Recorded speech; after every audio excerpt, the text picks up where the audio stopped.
from 2-0 down to defeat Egypt and book a place in the quarter-finals. The defending champions are still alive, but only just against Egypt. What a game this was. It would be Egypt who would open the scoring in the 15th minute. Brilliant header. We'd see Lionel Messi then have a penalty save. That's 2 pens in a row that he's failed to convert. Argentina then dominated the first half. Some great saves though from the Egyptian goalkeeper. We take it into the second half. Egypt thought that they'd made it 2-0, but VAR chalked off the goal for a foul earlier on in the move. However, 10 minutes later, Egypt do score, and this one counts as Zico doubles their lead. At that stage, you thought, where is the inspiration from Argentina going to come? But with 11 minutes to go, Romero makes it 2-1. Lionel Messi then gets the equaliser, and Fernandez late on sees Argentina come from behind to beat Egypt by 3-2. To get an AFCON perspective on all of this, Colin Udo is with us. We'll be hearing from Colin in a moment. But Frank, what a game from Argentina. Again, they almost lost to Cape Verde and they almost lose this time. Yeah, that's absolutely insane. First, I want to say you're not invited on the boat because you're seasick all the time. So right, whatever. Okay, it may have something to do with the company. Let's talk about soccer now. That was exceptional in terms of scenario. I didn't expect that, but we thought that Argentina got a first warning against Cape Verde, and we'll learn about that lesson. But they did the same again against a very courageous Egypt team. And it could have been worse, but they managed to, in so much a teeny tiny time, come back and survive to that last 32. But even if you can be critical towards Messi about the penalty missed, the guy is still the master of orchestra of that team. And if you don't have him, I have question marks about the rest of the team. They work hard for him, but they need him, desperately need him. Did they come back today because of Messi? He certainly played a big role in it. No question about that. I, like most, thought that at 2-0 and what, 25 minutes ago, that there was no way back for Argentina. Jack, it was the 79th minute. And then Lionel Messi continues to orchestrate. Now, while Argentina were frustrated, and more to the point, maybe Egypt did a really good job in kind of preventing some of those through balls around the blind side that Argentina kept looking for.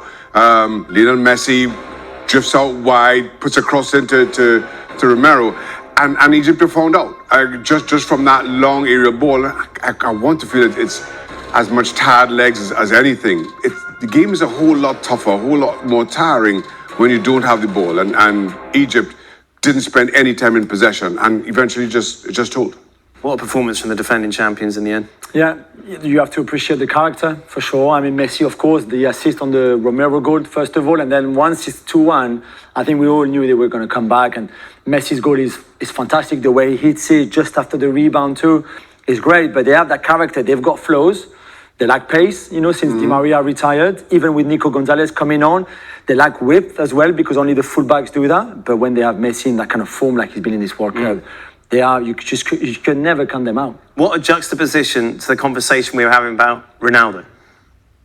Well, the thing is, what you have, and Ronaldo, I think, tools were mostly at the time when he was at his best, the pace that he could put in the game, but the physical aspect of his talent were also very important. Where Messi is like from his best time, where he was maybe 25, 26, to now, we don't see a change.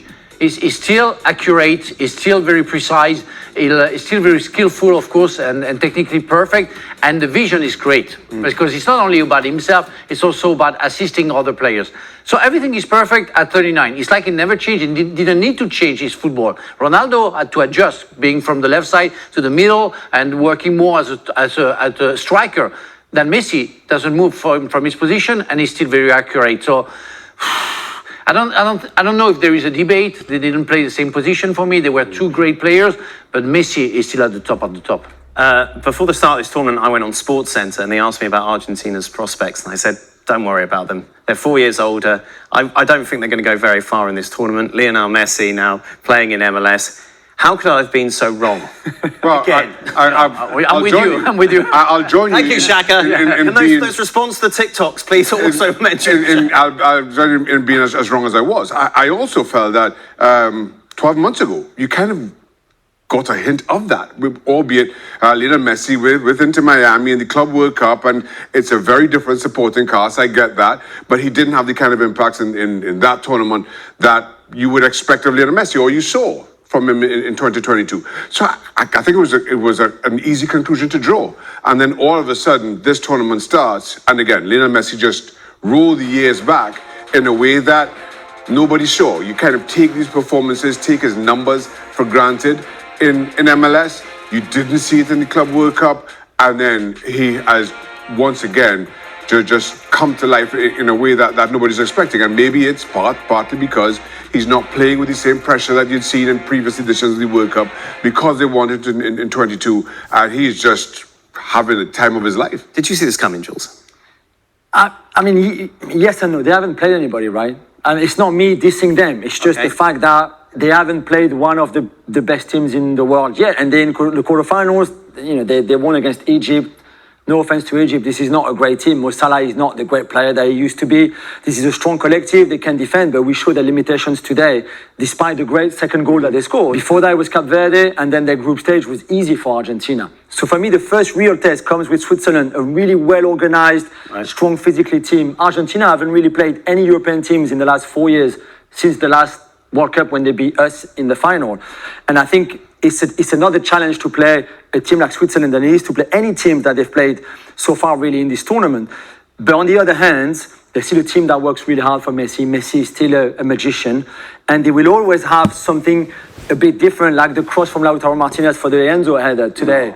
Not many teams can play like that on the counter. So plus the experience, plus Scaloni, they were always going to be good, but I'm still waiting to see how they would do against a much better team than what they faced so far. Colin, talk to me about Messi. So I think Joe just took the words right out of my mouth. I think that Messi is a little bit like Neo. It's a glitch in the Matrix.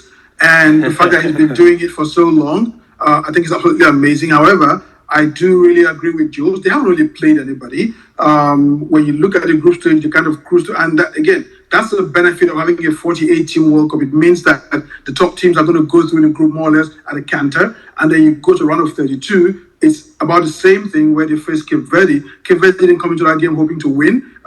Egypt put up a fight, but they are not of the class of, say, the Germanys, the Englands, the Frances, the Spains, and so on. So if any of those teams, and with respect to Germany who are out, if they get 2 goals against Argentina, they're not coming back, Messi or no Messi. So I think that until Argentina face a proper team, I don't think Switzerland are one of those, because I mean, even if you look at the record, they've only met twice, and I think the last time was in 2014. I think I was in the stadium that day. They beat them 1-0 again. It was Messi to Maria. I think that eventually, when they do come up against proper opposition, I don't think Argentina would advance very far. Egypt have taken the defeat well. This is what Mustafa Zico had to say after the game. Congratulations to Argentina on the World Cup. That's nice. Oh, wait, there's more. The tournament was rigged. They didn't need anything else. The referee was unfair. The cup is being given to Argentina. They're not happy about 2 incidents. The goal that I mentioned that was chalked off because of a foul that was deep, wasn't it, in the half, but it was part of the attacking play, I suppose. The other one, they felt there was a foul from McAllister on Mo Salah before the goal was scored. Have they got a point? On the first one, no. I mean, there was a real foul, and it was, I think, only right because it was still in the action. It was maybe a long time before for certain people, but it's part of that action who allowed Egypt to counterattack. On the second one, on the Mo Salah, I think there is a debate because we see McAllister killing the arms of Mo Salah and turning him. So is it enough? Maybe because Mo Salah exaggerated the movement, maybe it's why the refs and the VAR decided to not giving it. But there is a debate for me, and we don't have a close picture of the action to be sure if there is really a move from McAllister. But, I mean, I can understand that they are frustrated, but 2-0, 15 minutes before the end, you have to play I'm sorry to say, but the South American way of, wasting time, that they know perfectly how to do it, and they didn't do it. They just kicked the ball away and ready to, thinking that they would be ready to accept the pressure that the Argentine puts, but no. It's too complicated. You have to waste time. You have to make sure that you're going to gain times, because of maybe somebody cheating a little bit, being on the floor like they know how to do it in the worldwide football. But they didn't do that, and they allowed Argentina to come back. Have Egypt been treated badly? I don't think so. Certainly not on those two incidents. I agree with Frank in certainly the first. I thought it was the same phase of play. It was a foul. You've got to put that back. That's just the laws of the game. The second, and we weren't afforded a great view of it. But it does look like there is coming together. Why haven't we seen a great view, Shaka? Sorry? Why haven't we seen a great view? Where do you think the... I am not even going to comment on that, Dan. I am not. I'm leaving that. Just a question. We haven't seen a great view, Dan. What you see is McAllister and Salah kind of coming together. I'm not sure how much intent there is. Whichever way, I think Mo Salah, one, goes down easily. Second, I think he's a long way from the ball, not getting on it, not getting anywhere near to it. So for the referee to pull that back to give what I assume Egyptians think should have been a penalty, that was never going to happen. So I don't. There was one incident wide out on Argentina's left, or Argentina's right, where there was a lash out of one Argentinian into the face of one of the Egyptians that I thought looked a little dangerous. Right. Did we see a replay? No, nobody don't remember. Only Shaka. Nobody else saw it. See, Colin is with me. Colin, is this sour grapes from the Egyptians? Look, you could look at it, but let's ask a simple question, right? If that was Messi, would that penalty be called? Because and it comes down to consistency. We've seen a lot of inconsistencies at this World Cup. Ghana had a penalty, a stonewall penalty against England. It wasn't called. And then we had the issue with Senegal, a push on the defender that wasn't called before the goal that kind of knocked them out. And then we come to this that happened here. And on the one hand, and I agree, the first one was a foul. But you come here, look at the second one. You've got two incidents within the space of less than 30 seconds. None of them get called. And then throughout the first half, Egypt were really irate about not getting calls for them. Everything was going for Argentina. So those little niggly things that weren't getting called for them, and then you put everything in perspective, the lack of consistency in the way calls go between the big teams and the small teams, and then you've got to think Egypt feel like they have a right to be aggrieved. And so when you look at it from that perspective, and again, the question I ask myself is, if that was Messi or Ronaldo or say Saka or whoever, would that be called or not? The game plan almost came off, didn't it? Apart from the last 10 minutes, and as Frank said, are you surprised they were maybe slightly naive at that time? I mean, I think I also mentioned it earlier in the show. There's a bit of naivety when it comes to that. And Frank, incidentally, I think a few years ago, I was speaking to one of your former French colleagues, probably tell you, and he said the same thing, that when they play against African teams, that you kind of know that at some point during the game, something is going to give. And even though we've kind of seen it, most of the tournament where a lot of teams, African teams, have conceded goals late in the game, if you look over historically, it doesn't actually always happen like that. But I do think Egypt were a bit naive towards the end, a bit nervous. And if they had held their nerve a little bit like what Cape Verde did against Argentina, they probably would have taken this, they probably would have won this, or at least taken it to extra time and penalties.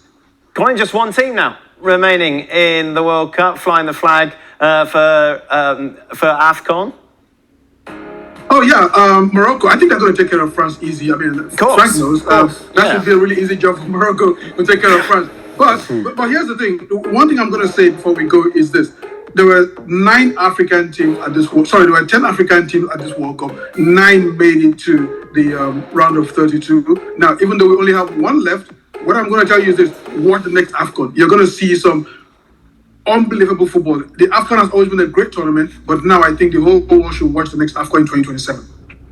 Colin, great stuff. Thank you very much, mate. Much appreciated. Stop dreaming. No, Don't what worry. this World Cup's all Shaka's about, gonna Frank. beat me. Dreaming. Ask Shaka, I'll tell you Morocco's going to win. Yeah. Oh, Shaka. Considering Shaka's history of picks, I'm not sure that's. Thank you very much, Colin, as always.